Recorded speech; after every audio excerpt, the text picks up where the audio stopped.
Bonjour, je vous ai préparé cette petite vidéo aujourd'hui pour qu'on fasse un point en fait sur le chapitre 1 et le début du chapitre 2 sur la respiration pour que je sois sûre que vous ayez bien compris les différentes notions. Alors je vais vous remontrer quelques schémas par mon diaporama que vous avez déjà sur votre cours. Alors on commence par le premier schéma que vous avez sur la première page chapitre 1. Celui qui vous montre en fait l'intérêt de la respiration chez l'être humain, à savoir apporter de l'oxygène jusque dans chacune de nos cellules, pas que aux muscles, chacune de nos cellules de notre corps a besoin quotidiennement, constamment d'oxygène.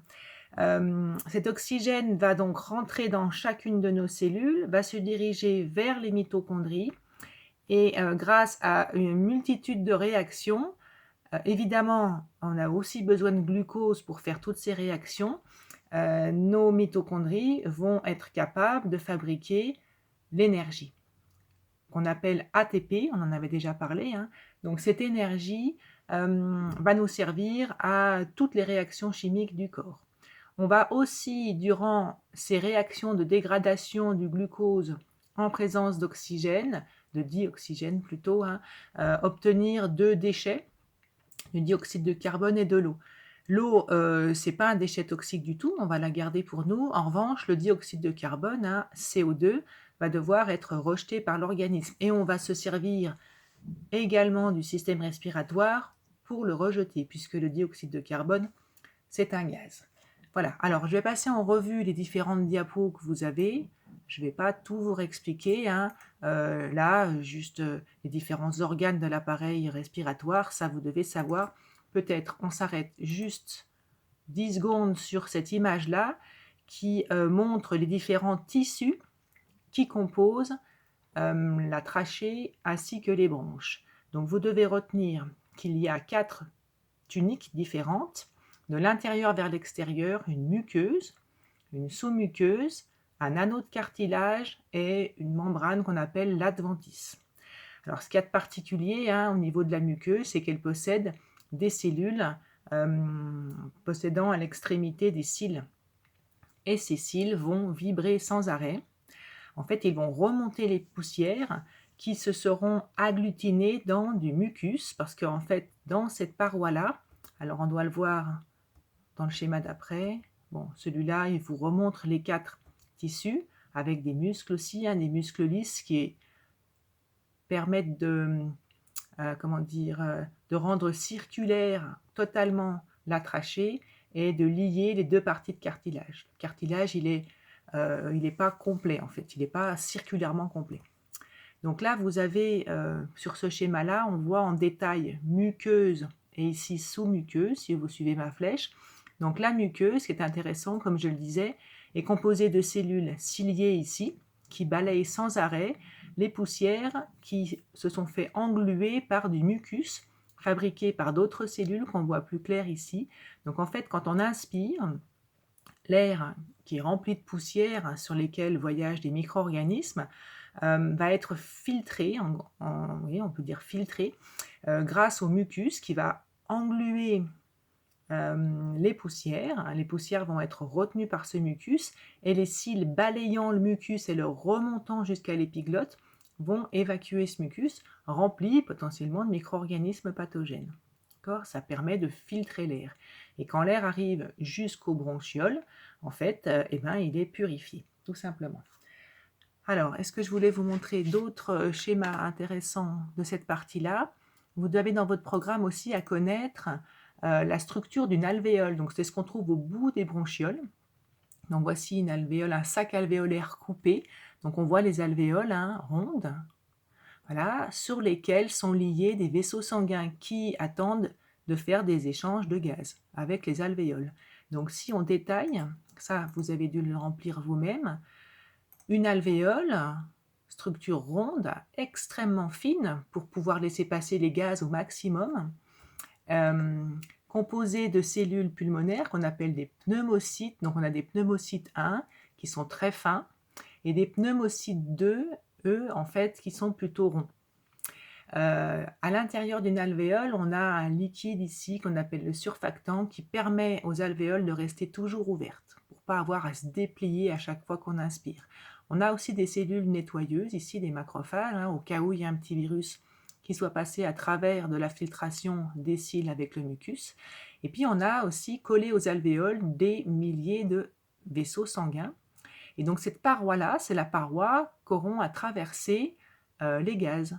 L'oxygène, il va passer de l'alvéole au sang et le CO2 va passer du sang vers l'alvéole.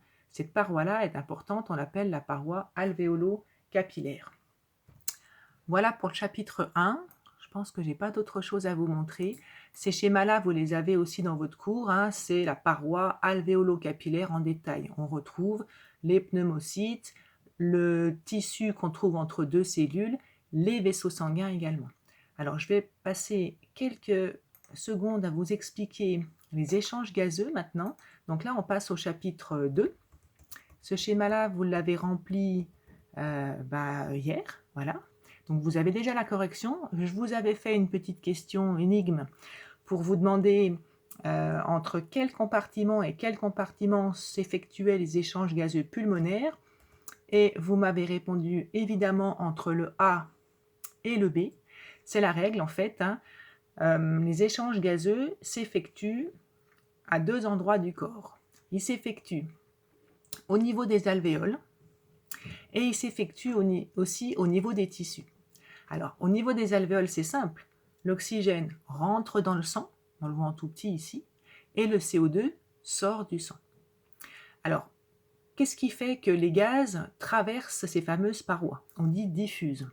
Et bien en fait, ils obéissent à un facteur physique qui est la pression partielle. Et donc, un gaz, ça s'appelle la loi de diffusion des gaz ou le principe de diffusion des gaz. Ce principe, c'est le suivant, hein, un gaz diffuse toujours du milieu où il a une forte pression vers le milieu où il a une plus faible pression. Il faut aussi savoir qu'un gaz, il va toujours diffuser d'un compartiment à l'autre avec le sang qui arrive dans le compartiment.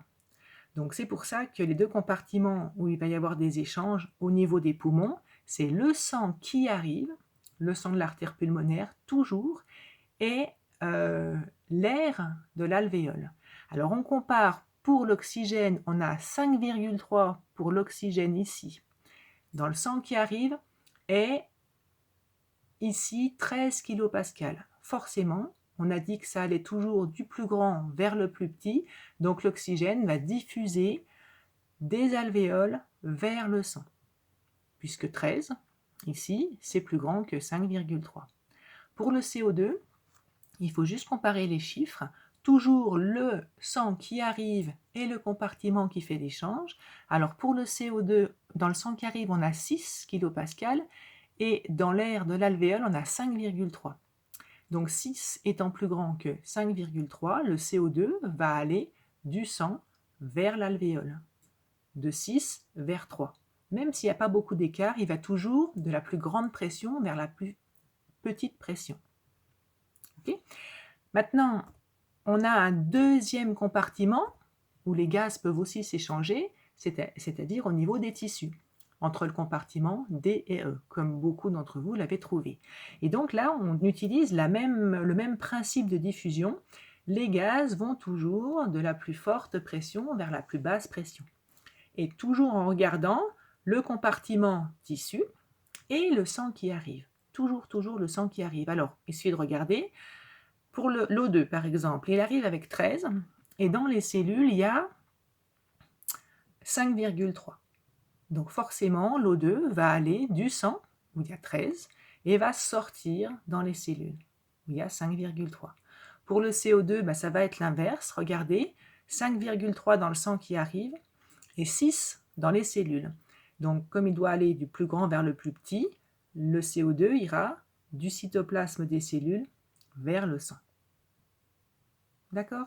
Alors, ces chiffres-là, vous n'avez jamais à les apprendre, hein, on vous les donnera tout le temps, soit sous forme d'un schéma, comme celui que je vous ai donné. Vous devrez généralement, donnez toujours la loi de diffusion des gaz ou le principe de diffusion des gaz en disant les gaz diffusent toujours du compartiment où la pression est forte vers le compartiment où la pression est faible. Ça, ce sera toujours la réponse à la première question. Deuxième question, on vous dira, voici les chiffres, donnez les échanges gazeux soit pulmonaires, soit tissulaires, soit les deux, d'accord, en vous donnant les chiffres. Donc si on vous demande pulmonaire, il faudra toujours regarder si vous avez les chiffres entre alvéole et sang qui arrive. Et dans ces cas-là, vous comparez, vous faites une phrase pour l'O2, une phrase pour le CO2. D'accord ? On compare toujours l'O2, pression du sang qui arrive, pression du compartiment, et pour le CO2, pareil. Et si on vous demande des échanges gazeux tissulaires, il faudra que vous identifiez les chiffres qu'il faudra comparer, donc toujours les chiffres des tissus et toujours les chiffres du sang qui arrive, le sang de l'artère aorte. Et donc là, pareil, on refait une phrase pour l'O2, une phrase pour le CO2, en comparant les valeurs. C'est le paragraphe, le texte que je vous ai mis à la fin, en bas de votre première page de cours. Donc soit on vous donnera un schéma comme ça, ce sera à vous d'entourer les bons compartiments et de comparer les pressions, soit on pourra vous donner aussi un tableau. Généralement, c'est un tableau qu'on vous donne. Et donc là, dans le tableau, il y a tous les chiffres. Donc si on vous demande des échanges gazeux pulmonaires, on se souvient que c'est entre les alvéoles et le sang de l'artère qui arrive. Il suffira de comparer. Et bien l'O2, il va de l'alvéole vers le sang, puisque 14 est plus grand que 5,3. Pour le CO2 diffuse du sang de l'artère vers les alvéoles, parce que 6,1 est plus grand que 5,3. Pour justifier les échanges gazeux, il faut que vous fassiez une phrase par gaz en comparant les valeurs. Donc il faudra aussi écrire les valeurs, exactement comme je vous l'ai mis dans le cours. Si on vous demande des échanges gazeux tissulaires, pour finir, alors il faut trouver les cellules, la ligne où on vous donne les pressions pour les cellules, et la ligne où on vous donne les pressions pour le sang. Le sang qui arrive dans les cellules, il est juste en dessous, c'est le sang de l'artère aorte. Et là, pareil, on compare. L'O2 va de 14 vers 4, donc il diffuse du sang vers les cellules. Le CO2, il diffuse des cellules vers le sang, puisque 6,6 est plus grand que 5,3. Les autres valeurs ici, elles ne vous serviront pas. C'est un petit peu pour vous embrouiller. Voilà, je vous laisse regarder tout ça, et puis je vais vous donner des exercices où vous essaierez de faire les phrases vous-même. Alors, les phrases de mon cours, de la fin de la page 1 du cours, elles vous serviront. C'est le même genre de phrases que je vous demanderai de faire dans les exercices. Il faudra juste adapter les bonnes valeurs, puisque les valeurs, c'est pas toujours 14, des fois c'est 13, des fois c'est 14,1, là, au lieu que ce soit 5,3, des fois c'est 5,4, donc il faudra savoir trouver les bons compartiments et faire, je vous rappelle, hein, on compare toujours les valeurs gaz par gaz. Voilà, bon courage!